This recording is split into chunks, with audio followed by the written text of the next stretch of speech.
Hi friends, आज मैं obstructive and gynaecology nursing का एक टॉपिक शुरू करने जा रहा हूँ। उसका नाम है मेनोपॉज। चलिए शुरू करते हैं। मेनोपॉज क्या है? मेनोपॉज है, meno means menstruation cycle, pause means stop. Menstruation cycle stop हो जाना के को मेनोपॉज बोलते हैं। डेफिनेशन है, permanently stoppage of menstrual cycle is called menopause. It is the end of period. ये होता है पीरियड्स का एंड टाइम, ख़त्म हो जाने के टाइम। बिफोर 40, अगर 40 साल के पहले आपका मेनोपॉज शुरू होता है तो उसको बोलते हैं अर्ली मेनोपॉज।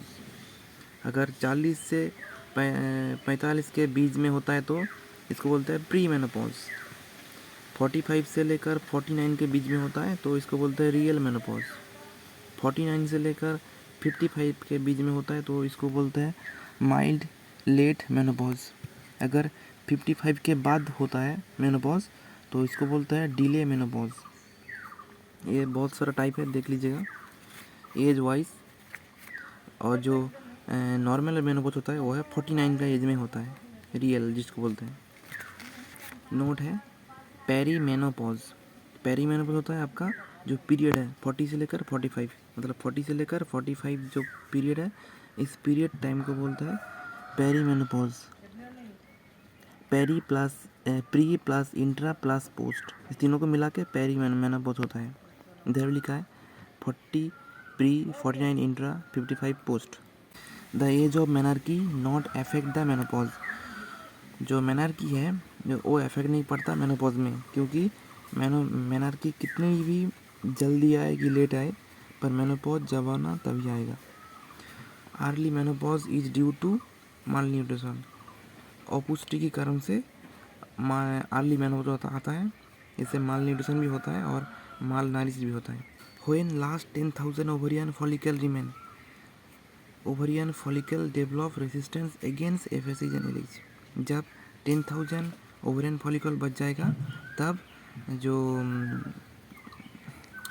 जो फॉलिकल डेवलप करने वाला रेजिस्टेंस है वो एफएसएज और एलएच के विरुद्ध काम करेगा, क्योंकि इसको बचाना है 10,000 को और नहीं वेस्ट करना है। So next ovarian follicle growth occur, मतलब ग्रोथ बंद हो जाएगा। नेक्स्ट ओवरियन फॉलिकल ग्रोथ बंद हो जाएगा। नो ग्राफियन फॉलिकल होगा नहीं। नो ओवल्यूशन, नो पीरियड, उससे क्या होगा? मेनोपॉज होगा। Organ changes after menopause. कौन कौन सा ऑर्गन में और क्या क्या चेंज आएगा वही है मेनोपॉज के बाद। आफ्टर मेनोपॉज क्या क्या चेंज आएगा? पहले ओवरी में इट विल श्रिंक, मतलब सिकुड़ जाएगा, पिचक जाएगा, सिकुड़ जाएगा। डिक्रीज एस्ट्रोजन और प्रोजेस्टेरोन। एस्ट्रोजन और प्रोजेस्टेरोन कम होने की वजह से ही सिकुड़ जाता है, डिक्रीज होता है। उसके बाद भेजाने में जो भेजाने का जो इलास्टिसिटी है वो कम हो जाएगा, डिक्रीज हो जाएगा। भेजाने का पीएच वो भी कम हो जाएगा, पहले न्यूट्रल उसके बाद एल्कलाइन हो जाएगा।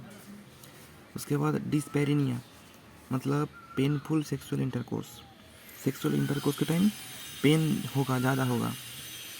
एट्रोपिक वेजिनाइटिस और सेनाइल वेजिनाइटिस, इसका मतलब है inflammation of vagina and due to decrease of oestrogen. अगर वेजाइना में इन्फ्लामेशन हुआ तो ये वाला होगा, एट्रोपिक वेजिनाइटिस होगा, ड्यू टू डिक्रीज एस्ट्रोजन की कम होने वजह से।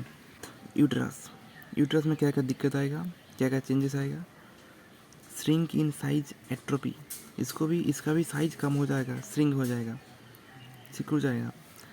चांस ऑफ यूट्राइन प्रोलेप्स होने की चांस होता है ड्यू टू लूज लिगामेंट भी लूज हो जाएगा इससे।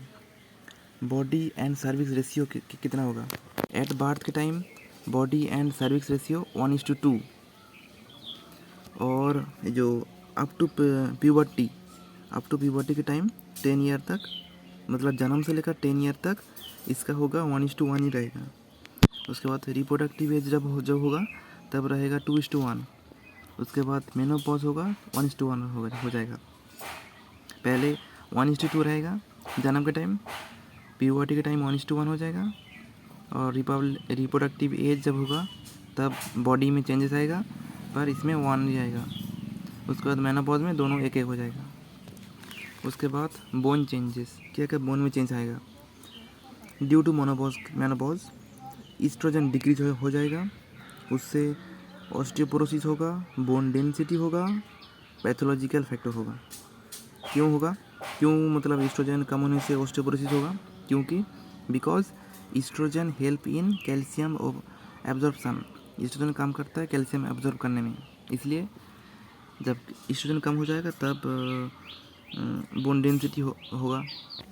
इसीलिए जब उम्र हो जाता है तो बोन घुटने में दर्द, इधर उधर दर्द होने लगता है, इसलिए होता है। उसके बाद है क्यूटेनियस चेंजेस, मतलब स्किन का changes. Due to decrease of oestrogen the elasticity of skin decrease, जो स्किन का इलास्टिसिटी है वो डिक्रीज हो जाएगा। Female are more change in infection, जो फीमेल जो है इन्फेक्शन की हो सकता है, जो फीमेल का जो स्किन है वो इन्फेक्शन हो सकता है, क्योंकि स्किन का जो इलास्टिसिटी है वो कम हो गया, इसलिए इन्फेक्शन होने की चांस रहता है। Cardiovascular changes, normally oestrogen increase, normally oestrogen जब काम करेगा तब HDL इंक्रीज होगा और LDL डिक्रीज होगा। HDL क्या होता है, HDL होता है आपका हाई डेंसिटी लाइपोप्रोटीन, LDL होता है लो डेंसिटी लाइपोप्रोटीन। HDL जो होता है गुड कोलेस्ट्रॉल होता है, LDL जो होता है बैड कोलेस्ट्रॉल होता है। क्यों इसको बैड और गुड बोलते हैं, क्योंकि HDL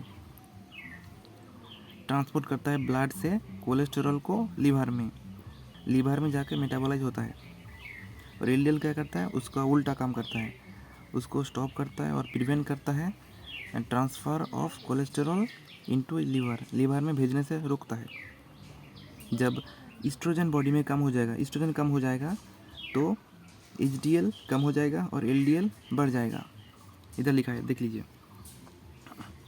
बट इन मेनोपॉज में ईस्ट्रोजन कम हो जाएगा, LDL ज़्यादा हो जाएगा, HDL कम हो जाएगा। अगर LDL ज़्यादा हो जाएगा तो cholesterol accumulation in blood vessel, cholesterol जो है ब्लड वेसल के अंदर जमा हो जाएगा, जो ब्लड वेसल है इसके अंदर कोलेस्ट्रॉल जमा हो जाएगा, तो फैट का लेयर अगर जमा हो जाएगा तो ब्लड जा नहीं पाएगा आगे, तो इसमें क्या होगा, CAD हो सकता है, कोरोनरी आर्टरी डिजीज़।